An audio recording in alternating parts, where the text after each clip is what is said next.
In a sealed Egyptian chamber, an object sat in the dark like it was waiting for us. When the lab dates came back, the air changed. Because the artifact wasn't just old, it was older than the civilization around it. A team sweeps lights across a niche inside a tomb. Lotus patterns, fading paint, dust that moves like smoke.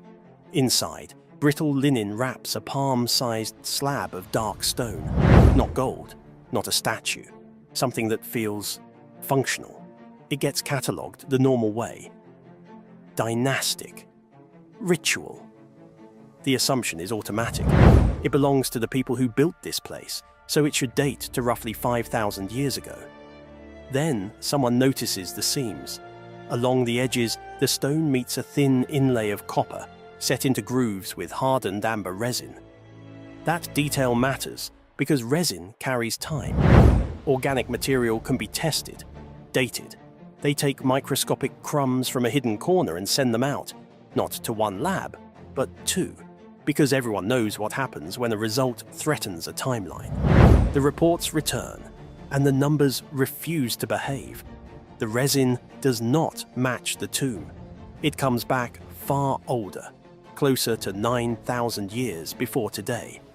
Two different labs, two different runs, same unsettling window. The kind of date that makes you whisper, "Wait, how?"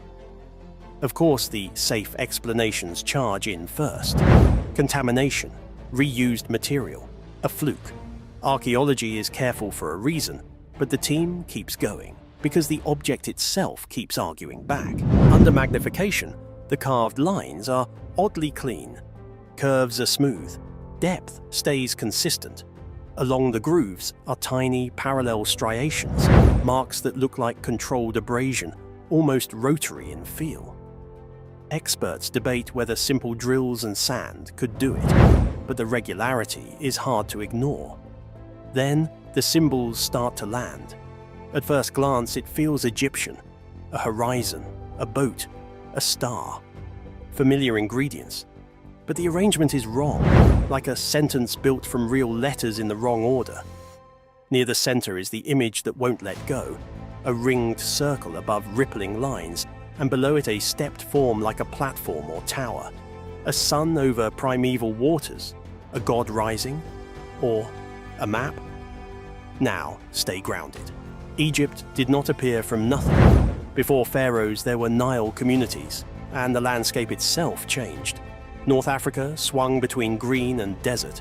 There are prehistoric stone alignments in the region that show people watching the sky long before pyramids. So an older object inside a later tomb doesn't automatically mean fantasy. It can mean inheritance. But inheritance from that far back is the part that bites. If the resin date is real, we're not talking about early Egypt. We're talking about deep time, around the end of the Ice Age world, when climates lurched, seas rose, and coastlines moved. A time linked, in many arguments, to abrupt cold snaps and massive floods.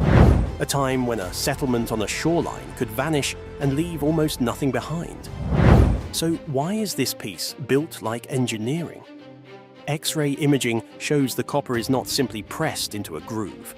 It is keyed in, anchored, as if the maker expected stress, movement, and long survival. That's planning. That's a mind thinking in materials. And trapped under the resin are traces of blue-green pigment, microscopic but real, hinting that the object's story might involve distance, trade, travel, or an heirloom carried far from where it began. Suddenly, the artifact stops feeling like an oddity. It feels like a message passed forward. Egyptian tradition speaks of a first time, an age when order was set and knowledge arrived. Officially, myth is metaphor, but myth is also memory in disguise. Catastrophe becomes a monster. A bright object in the sky becomes a god's weapon. A lost homeland becomes the underworld. So here's the question that tightens the mystery. What if this slab is a survivor from a culture that existed before the dynasties, before the desert tightened its grip, before history had ink? Not a superhuman civilization, just people capable enough to leave puzzles behind. capable enough to shape stone precisely, set metal securely, and encode information in symbols that later Egyptians recognized as powerful, even if they didn't fully understand them. That idea turns history into a loop: growth, collapse, recovery. A catastrophe reset. Not magic, just nature. When water rises, cities drown. When climates flip, food fails. Knowledge becomes a lifeboat.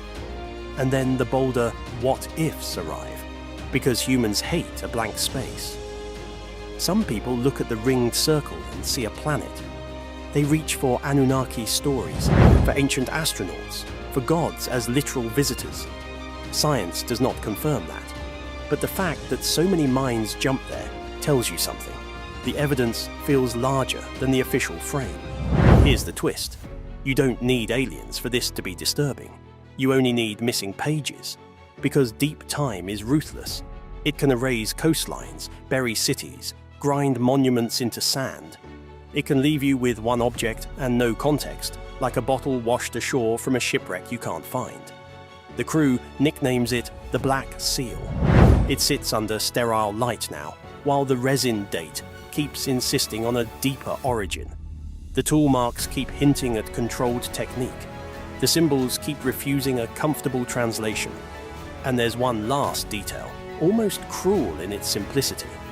Along the bottom edge are tiny notches, deliberately spaced, grouped like a tally. Decoration, some say. Calendar, others suggest. A code, whisper a few. Something meant to be counted by someone who knew what mattered. When the light hits it right, the sequence looks like it's waiting to be read. Codes imply intent. Intent implies purpose. So here's the cliff edge. If a smear of ancient resin can shove an Egyptian artifact back into a world before recorded history, what else is sitting in collections, misdated and mislabeled, because the alternative is too disruptive? And if Egypt's greatest age was already preserving relics from an even older one, are we absolutely sure we know who built the first true high culture on Earth? Or have we been staring at the middle of the story this whole time? And in the next video, the mystery gets carved into stone so hard it should not obey. We'll look at blocks cut with precision that feels impossible for the tools we're told existed, seams that lock together like machine parts, and markings that look less like art and more like engineering. Ancient technology found carved into impossible stone blocks. And once you see those cuts up close, the word primitive won't feel so safe. Archaeologists have uncovered something that defies everything we thought we knew about ancient Egypt. Drill holes and laser-like cuts carved into stone blocks thousands of years before such technology was supposed to exist. One stunned researcher remarked, "These marks look as if they were made yesterday, with tools we don't even fully understand today. Could this be proof of a lost technology, or something far stranger?" Across the deserts of Egypt, the highlands of Peru, and the jungles of Southeast Asia, colossal stone blocks sit in eerie silence. Their surfaces are polished to mirror-like perfection. Edges are razor-sharp. Seams are so tight not even a human hair could slip between them. And perhaps most unsettling of all, some of these blocks weigh hundreds of tons, yet they appear to have been shaped as easily as if they were clay. How could Bronze Age tools, fragile copper chisels and pounding stones have achieved this? Or is there something more we are not seeing? Take, for example, the mysterious basalt blocks at the base of Egypt's pyramids. Basalt is harder than iron, yet these stones bear circular drill holes with spiral grooves etched into them, marks strikingly similar to those left by modern power drills. Egyptologists argue these were carved with primitive methods, but engineers examining the stones insist the evidence suggests something far more advanced, perhaps even rotary tools powered by methods we no longer understand. In the 1930s, miners working pyrophyllite deposits near Ottosdal, South Africa, began pulling something out of the rock that should not have been there. Small, metallic spheres. Some barely half a centimetre across, others the size of a cricket ball. Many were almost perfectly round, and many bore something that stopped the miners cold. Crisp, parallel grooves running around the equator of each sphere like the seam on a manufactured ball. The rock encasing these objects was 3 billion years old. 3 billion. That is not a rounding error. That is Precambrian rock, formed before multicellular life existed on this planet, before oxygen filled the atmosphere, before the first organism with a nucleus appeared in the fossil record. And embedded inside it were smooth, grooved, metallic spheres that looked for all the world as though someone had made them. Here is the question. If the rock is 3 billion years old and the spheres are inside the rock, then whatever put them there was present on this planet, before anything we would recognize as life had even begun. The objects became known as the Klerksdorp spheres, named after the nearest town in what is now the northwest province of South Africa. Pyrophyllite is a soft aluminium silicate used in industrial ceramics. It forms in sedimentary deposits over immense geological time. The miners were cutting through these ancient formations when they began encountering the spheres in situ, not scattered on the surface, not dropped into crevices, but fully encased within the rock itself. The spheres ranged from roughly half a centimetre to 10 centimetres in diameter. Some were nearly perfect spheres, others were slightly compressed into disc or oblate shapes. Their surfaces varied, some smooth and metallic, others marked by those striking equatorial grooves. Parallel ridges so regular and evenly spaced, they appeared incised rather than formed by any natural process. The miners collected them, local museums acquired them, and for decades the spheres sat in display cases as geological curiosities, objects that generated more questions than answers. Geologists who studied the spheres offered a detailed natural explanation. The objects are composed primarily of hematite, iron oxide, sometimes mixed with wollastonite or pyrite. Their internal structure reveals radial growth patterns expanding outward from a central point, consistent with mineral concretion, a process where dissolved minerals precipitate around a nucleus over millions of years inside sedimentary rock. The equatorial grooves, according to this model, formed as layers of fine sediment compressed around the growing concretion during its formation in an ancient lake bed. Metamorphic foliation, pressure from surrounding rock, creating planar features in the mineral structure, produced the parallel ridges as the formation compacted over geological time. This is a documented geological phenomenon. Spherical concretions have been found in Precambrian formations worldwide. The Klerksdorp spheres are not unique in their existence, they are unique in their precision. And for a significant number of observers, the geological explanation, however technically sound, does not account for what they see with their own eyes. Not all the spheres show the expected variation of natural concretion. Some display a degree of sphericity and surface regularity that appears to exceed what random geological processes reliably produce. The equatorial grooves on certain specimens are not rough, irregular furrows consistent with uneven compaction. They are sharp, parallel, evenly spaced. They look machined. Paul Heinrich, a geologist who published a detailed analysis of the Otto-style objects, examined the claim that the spheres were perfectly balanced and demonstrated that most are not true spheres. They range from slightly oblate to markedly disc-shaped.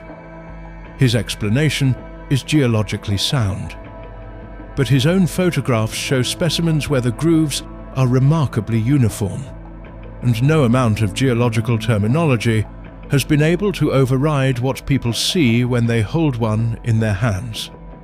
The gap between the scientific explanation and what the spheres appear to be is where the controversy lives, and it has never closed. At some point, a story began circulating that someone brought one of the Klerksdorp spheres to NASA for analysis.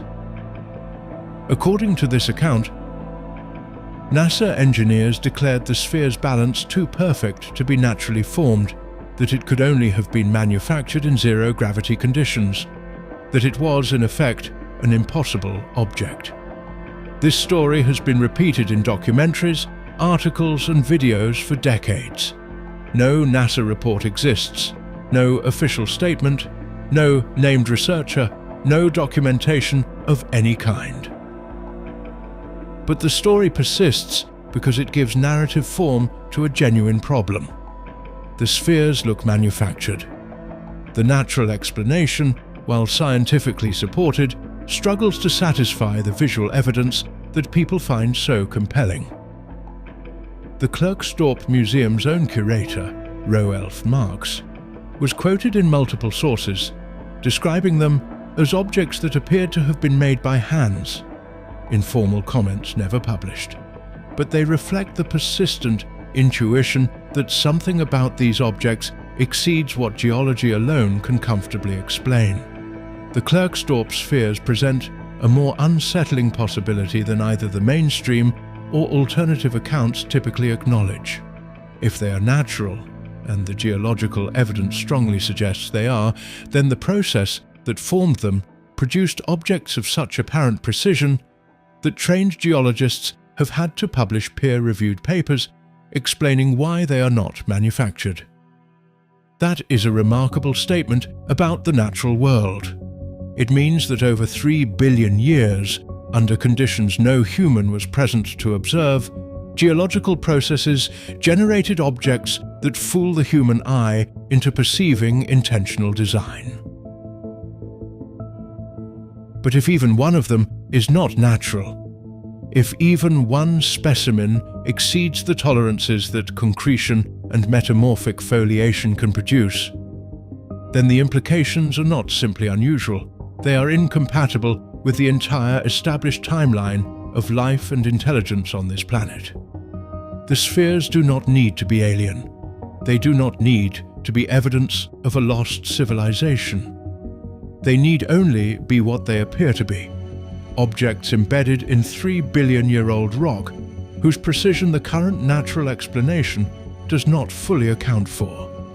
That single gap between what geology can explain and what the spheres appear to be is enough. The Klerksdorp spheres are not a hoax, they are not a forgery, they are real objects sitting in museum collections right now, available for anyone to examine. They are still asking the same question they asked the day the first miner cracked open that pyrophyllite and found something inside that looked like it had been made by hands that did not yet exist. The answer may be geological, but the question is permanent.